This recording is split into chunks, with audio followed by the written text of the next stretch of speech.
SSC 27 batch তোমাদের গতকালকে হচ্ছে অর্ধবার্ষিক পরীক্ষা শেষ হয়েছে। আজকে আমরা হচ্ছে তোমাদের গণিত বইয়ের সাজেশনটাই নিয়ে আসছি, কারণ কিছুদিন পরে হচ্ছে তোমাদের টেস্ট পরীক্ষা। তো আমি আজকে চেষ্টা করব তোমাদেরকে সাজেশনটা দেওয়ার জন্য এবং রেগুলার এই অধ্যায়গুলোর প্রতি লাইভ ক্লাস এবং হচ্ছে ভিডিও দেওয়ার জন্য। আমি শিওর যে এই সাজেশনের বাহিরে, আজকের সাজেশনের পর এর বাহিরে কোনো প্রশ্ন আসবে না। চলো সাজেশনটা দেখি। প্রথমত তোমাদের জানো যে 4টা বিভাগে তোমাদের প্রশ্নগুলোরে ভাগ করা হয়েছে, ক খ গ ঘ। ক বিভাগে কি কি থাকতে পারে? সেট ফাংশন, বীজগণিতিক রাশি, সূচক লগারিদম, সসীম ধারা এবং বীজগণিতিক অনুপাত ও সমানুপাত। এই 5টা অধ্যায় থেকেই হচ্ছে বেশি প্রশ্নগুলো এসে থাকে।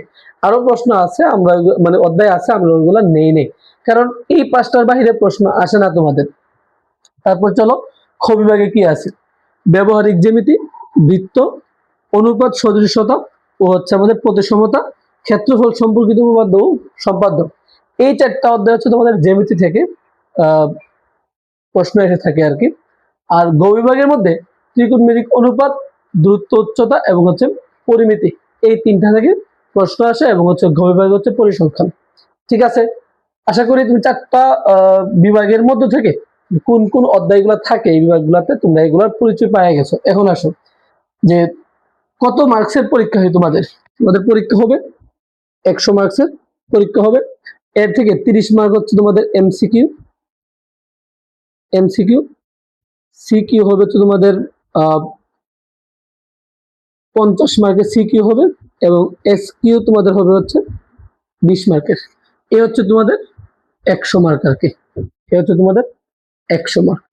এখন বলতে পারো যে ভাই 100 মার্ক যে প্রশ্নটা হবে সেটা 4টা বিভাগে তো ভাগ করা হয়েছে, ঠিক আছে, তাহলে 4টা বিভাগ থেকে মোট কয়টা প্রশ্ন আসবে আমাদের? 4টা বিভাগ থেকে আমাদের হচ্ছে প্রত্যেকটা থেকে 2টা করে প্রশ্ন থাকবে, অর্থাৎ 4টা থেকে 8টা প্রশ্ন তোমাদের থাকবে। সেই 8টা থেকে তোমাকে হচ্ছে 5টা আনসার করতে হবে। ঠিক আছে, 5টা কিভাবে করবা আমি আমার মতো করে বলি। যদি তোমার কাছে মনে হয় যে না এর থেকে অন্যভাবে আনসার করা যাবে, তোমার কাছে অন্যভাবে আনসার করতে পারো। পরিসংখ্যান থেকে প্রশ্ন আসবে হচ্ছে 2টা, এই 3টা অধ্যায় থেকে প্রশ্ন আসবে হচ্ছে 2টা, এই অধ্যায় থেকে প্রশ্ন আসবে হচ্ছে তোমার 2টা, এখান থেকে এই সবগুলা থেকে 5টা থেকে প্রশ্ন আসবে হচ্ছে আমাদের 2। পরবর্তীতে তুমি কি হবে কোনটা থেকে ওই আনসার করতে পারবা। শর্ত তোমাদের থাকে এইভাবে যে প্রত্যেকটা বিভাগ থেকে ন্যূনতম বা কমপক্ষে একটি করে মোট 5টি প্রশ্ন উত্তর দাও। তো 4টা বিভাগ থেকে তুমি একটা আনসার করতে পারবা 4টা, আর যে কোনো একটা বিভাগ থেকে তুমি 2টা প্রশ্ন আনসার করতে পারবা। এখন সিদ্ধান্ত তোমার যে তুমি কোনটা থেকে 2টা প্রশ্ন আনসার করবা। যেহেতু তুলনামূলকভাবে পরিসংখ্যানটা তোমাদের জন্য ইজি, আমি বলবো তুমি পরিসংখ্যান থেকে 2টা আনসার করে ফেলো। পরিসংখ্যান থেকে 2টা আনসার করে ফেলো, আর প্রত্যেকটা থেকে একটা করে মোট 5টা। এখন আসো ভাই ত্রিকোণমিতি, দূরত্ব, উচ্চতা, পরিমিতি, এই 3টা থেকে কোনটা পড়বা?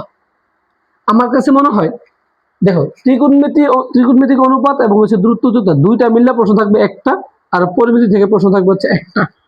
তো আমি বলবো তুমি পরিমিতিটা পড়ে ফেলো। পরিমিতিটা পড়ে ফেললে তোমার খুব সহজে একটা কমন আসতেছে। আর যদি মনে হয় যে না ভাই আমি ত্রিকোণমিতিক অনুপাত এবং দূরত্ব, উচ্চতা খুব ভালো পারি, আমি পরিমিতিটা একটু কম পারি, হ্যাঁ সমস্যা নেই, ওইটা থেকে আনসার করো। তারপর আসো এইখান থেকে এই 2টাকে বেশি ফোকাস করবা, এই 2টাকে বৃত্ত এবং ব্যবহারিক জ্যামিতি, এই 2টা থেকে প্রশ্নগুলো বেশি পরিমাণে তোমাদের এসে থাকে। তাহলে আমি বলবো বৃত্তটাকে ভালো করে মনোযোগ দাও, যেহেতু তোমার একটা আনসার করতে হবে। তাহলে বৃত্তকে মনোযোগ দিলে তোমার কাছে 100% কমন যে তুমি বৃত্ত থেকে একটা প্রশ্ন তোমার থাকবে। আর যদি মনে হয় বৃত্ত কঠিন লাগে, ব্যবহারিক জ্যামিতি করতে পারো। তবে ব্যবহারিক জ্যামিতি করলে তার সাথে অবশ্যই এটাকে একটু দেখে যাবা, ঠিক আছে। আচ্ছা, আর এইখানে আসো, যদি এখান থেকে বলি যে তুমি তো একটা আনসার করতে পারবা, তো এই বীজগাণিতিক রাশি, সেট ফাংশন এবং হচ্ছে তোমার এইটা, এই 3টা মিললা একটা থাকার সম্ভাবনা বেশি, 3টা থেকে একটা থাকবে। আর এই সসীম দ্বারা হয়তো বা এককভাবে প্রশ্ন করতে পারে তোমার, কারণ 5টা থেকে 2টা সৃজনশীল দিবে তো বলা যায় না। তবে আমি বললাম সেট ফাংশন, বীজগাণিতিক রাশি এবং হচ্ছে বীজগাণিতিক অনুপাত, সমানুপাত, এই 3টা মিলে একটা দিবে তোমাকে, আর সূচক লগারিদম এবং হচ্ছে সসীম দ্বারা এই 2টা মিলে দিবে তোমাকে হচ্ছে একটা।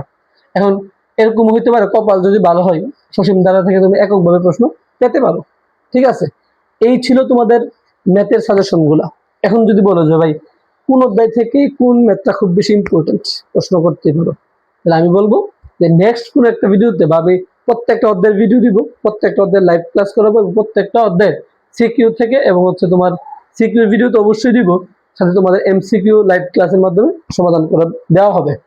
আচ্ছা, আর যদি ভিডিওগুলো ভালো লাগে তোমার, বিদ্যাপীঠ পেজটাকে ফলো দিয়ে পাশে থাকো এবং যদি ইউটিউব থেকে দেখে থাকো তাহলে সাবস্ক্রাইব করে পাশেই থেকো। ধন্যবাদ তোমাদের।